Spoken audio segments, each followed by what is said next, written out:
को भी था।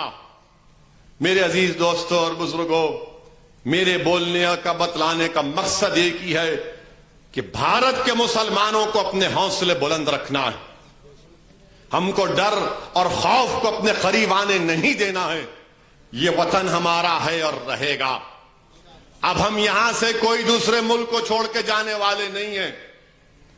वो अहमक थे, पागल थे जो दूसरे मुल्क को बना और वहां पर गए। वो बुज़दिल थे। हम बहादुर हैं, यहां पर रहेंगे।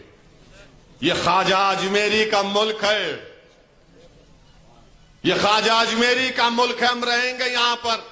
हमारे आबो अजदाद ने, हमारे बुजुर्गों ने नेहरू, गांधी के साथ मिलकर, नेताजी सुभाष चंद्र बोस के साथ मिलकर हमने इस मुल्क को अंग्रेजों की गुलामी से आजाद करवाया। अब कोई आकर हमको बोलेगा, नहीं नहीं, अब तुम ऐसा नहीं करना, क्यों बुर्का पहनते, क्यों इतने बच्चे पैदा करते। यानी हर चीज से हमारी नफरत आपको है। मैं हमारी मां और बहनों से कहना चाह रहा हूं कि मुसलमानों का जो बर्थ रेट है, TFR जिसको कहते हैं, टोटल फर्टिलिटी रेट, सबसे ज्यादा गिरा है वो मुसलमानों का गिरा है। तो आपको डरने और घबराने की जरूरत नहीं है। ये बार बार नहीं, पॉपुलेशन बढ़ रहा, RSS बोलती पॉपुलेशन बढ़ रहा।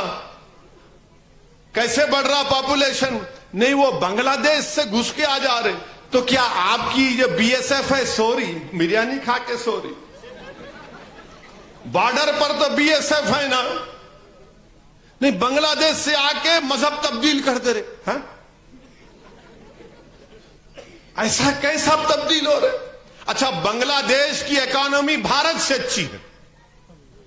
बांग्लादेश में बेरोजगारी भारत से कम है। बांग्लादेश का पर कैपिटा इनकम भारत से अच्छा है। मगर इन उल्टा ने बांग्लादेश से आ रहे। आपकी BSF, हमारी BSF क्या कर रही? फिर बोलते कि नहीं, धर्म परिवर्तन हो रहा है। कैसे हो रहा है धर्म परिवर्तन? कहां धर्म परिवर्तन हो रहा है? आपको इतना डर क्यों है? जमहूरियत में कोई इस्लाम को भी कबूल कर सकता है, कोई हिंदुइज्म को भी कबूल कर सकता है, कोई बुद्धिज्म को भी कबूल कर सकता है। ये जमहूरियत है। और भारत का आईन ये कहता है कि इस मुल्क का कोई मजहब ही नहीं है। जो किसी खुदा को नहीं मानता वो भी भारत का बराबर का शहरी है। मगर BJP RSS को नहीं, बांग्लादेश से घुस के आ रहे, नो बच्चे पैदा कर रहे और धर्म परिवर्तन हो रहा। चौथा कुछ नहीं बोलेंगे। ये पुराना एक कैसेट इनके पास है, 50 साल से वही कैसेट बजा रहे। अरे बेरोजगारी पे बात करो। बेरोजगारी नौजवानों का मुकद्दर बन गया, उस पे बात करो। नहीं बात करेंगे। आपको मालूम, रोज एक दिन में 20 करोड़ लोग भूखे सोते हैं इस मुल्क में। इस पे बात करो। 20 करोड़ लोग भूखे सोते हैं, खाना खिलाओ उनको। और हम तुमको बता रहे हैं कि हमारा दीन क्या कहता है। हमारे नबी सल्लल्लाहु अलैहि वसल्लम ने क्या फरमाया जब हिजरत की मदीने को, तो रहमतुल्लाह अलैहि सल्लल्लाहु अलैहि वसल्लम ने हुक्म फरमाया कि एक दूसरे को सलाम करो और खाना खिलाओ। अल्लाह कुरान में फरमा रहा है कि जो लोग यतीमों को, कैदियों को, मिस्कीनों को खाना खिलाते हैं और कहते हैं कि हमको तो इसका कोई अजर नहीं चाहिए, हम सिर्फ अल्लाह के खौफ से और उस दिन के खौफ से तुमको खाना खिला रहे। ये आखिर में नारा लगाएंगे, पहले सुनो बात। अब खाना खा के आए शायद उन्होंने।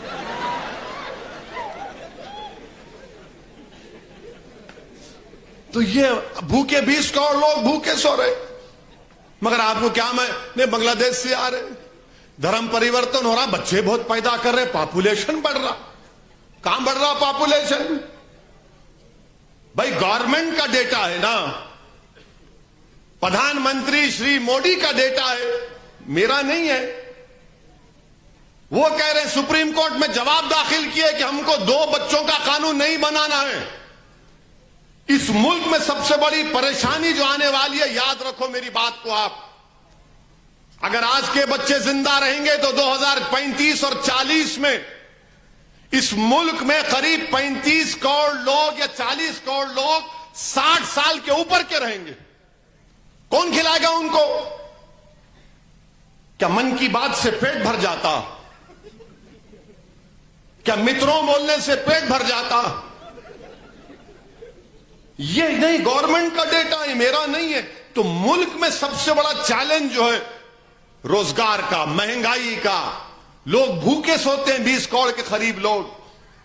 हमारे बच्चे 5 साल की उम्र में सबसे ज्यादा बच्चे मरते हैं भारत में।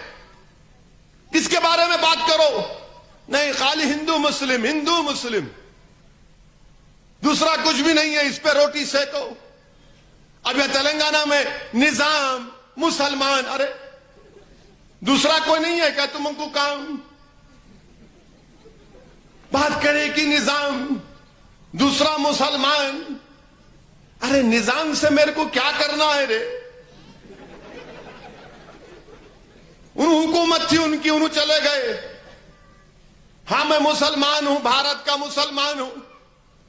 हमारा ताल्लुक किससे है? तुर्रेबाज खां से है, मौलवी अलाउद्दीन से। वो मक्का मस्जिद के इमाम थे। मक्का मस्जिद से जुलूस निकाला और हैदराबाद के सुल्तान बाजार के पास अंग्रेजों की रेजिडेंसी के पास खड़े होकर अंग्रेजों से मुकाबला किया, गोली चली।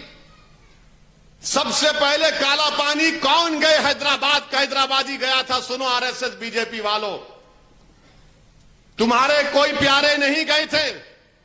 हैदराबाद से सबसे पहला शख्स जो गया काला पानी में, उसका नाम था मौलवी अलाउद्दीन। वहीं पर शहीद हुए।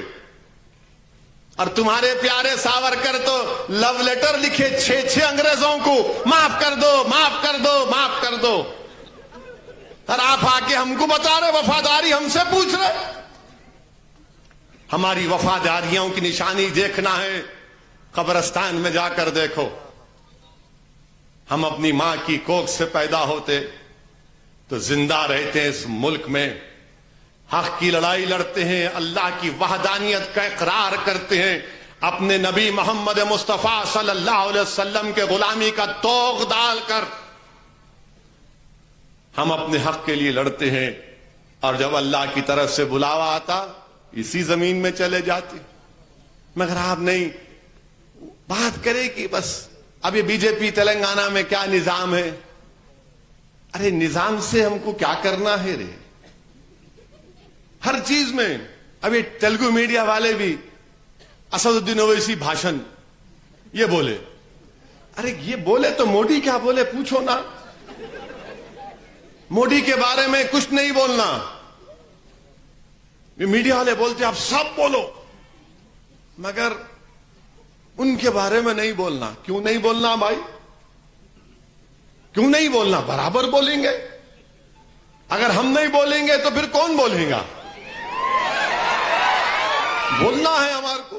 हम बोल रहे हैं, हमारे वजीर आजम है, 130 करोड़ की जनता के अवाम के वजीर आजम है, जिसमें 20 करोड़ मुसलमान है। नहीं हमारे वजीर आजम, बोल दो आप। है ना? मैं तो बोल रहा हूं, है आप? नहीं, बीजेपी वालों से पूछ रहा हूं, बोल दो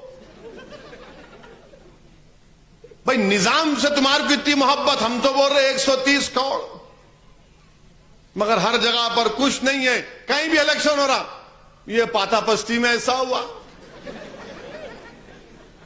वे खराबाद में इन्हों ऐसा बोल दिए। सो ढूंढते रहते हैं इन्हों। जितना पाकिस्तान इसका नाम इन्हों लेते, हम तो जिंदगी में भी नहीं लेते, मालूम ही नहीं हमारे को। मगर नहीं, पाकिस्तान। अब ये कल क्रिकेट मैच क्यों खेल रहे तुम?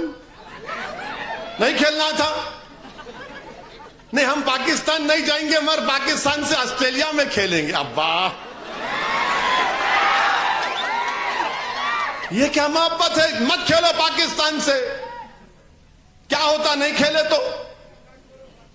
एक होगा 1000-2000 करोड़ का नुकसान होगा टीवी का। मत खेलो आप। भारत से बढ़ के है 2000 करोड़ होगा, छोड़ दो। मन नहीं, पाकिस्तान को नहीं जाएंगे, मगर ऑस्ट्रेलिया में खेलेंगे।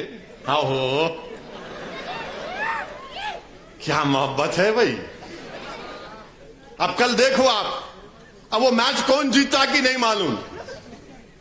मारी शेर बनते। अरे क्रिकेट मैच है भाई, हमको क्या करने का है उससे? हम भी चाह रहे कि कल भारत जीते, हम भी चाह रहे कि कल शमी और हमारा बच्चा मोहम्मद सिराज खोल दे पाकिस्तान को पूरा। हम भी ख्वाहिश है, मगर नहीं, इनको नहीं। जीते तो जिंदाबाद, हारे तो ढूंढते कैसा हारे। अरे क्या है रे तुम लोगों को? क्रिकेट मैच है ये। हिजाब हमारे लिए, आपके लिए तकलीफ, दाढ़ी हमारी तकलीफ, गोश्त हलाल गोश्त तकलीफ, क्रिकेट मैच में तकलीफ, यानी हर चीज से। मगर याद रखो, हमारा वजूद नहीं मिटने वाला है इंशाअल्लाह ताला।